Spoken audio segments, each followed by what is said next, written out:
আমরা অত্যন্ত মর্মাহত যে কক্সবাজারে যে পাহাড় ধসে আমাদের ৩ জন নাগরিক মৃত্যুবরণ করেছে।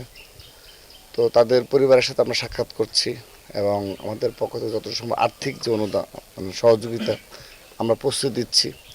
কিন্তু স্বজন হারানোর বেদনা এটি তো কোনোভাবেই রিকভারি করা সম্ভব না।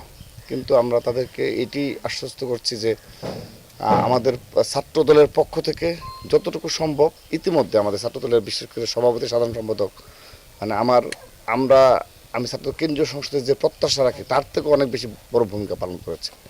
আমি আসার আগে তাদের এই 3টি পরিবারের মাঝে আর্থিক সহযোগিতা এবং অন্যান্য যে সহযোগিতা এর থেকেও যে বড় বিষয়টা আমি সবচেয়ে বেশি যে খুশি হয়েছি যে দেখেন এই যে যে ঝুঁকিপূর্ণ এত বড় পাহাড়গুলো এখানে যদি যে ধরনের মানে এই বৃষ্টিপাত হচ্ছে প্রাকৃতিক দুর্যোগের সময় এখন এখানে যদি বাস্তবিক অর্থে এরা যদি থাকে তো আলটিমেটলি কিন্তু আবার দুর্ঘটনা ঘটতে পারে।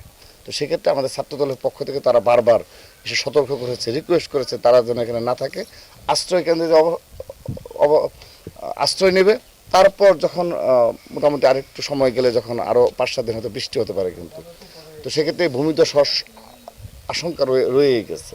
তো সেহেতু 5-7 দিন পর প্রয়োজনে যখন আশঙ্কা কমে যাবে তখন আবার তাদের বাসায় ফিরে আসবে, সমস্যা নেই। তো আমরা সচেতনতা তৈরি করছি আর আমরা আশ্বস্ত করেছি যে যাদের এভাবে ঘর ভেঙে গেছে যাদেরই হয়েছে আমরা চেষ্টা করব তাদের পাশে দাঁড়ানোর জন্য। এটা আমরা তাদের কমিটমেন্ট করে যাচ্ছি।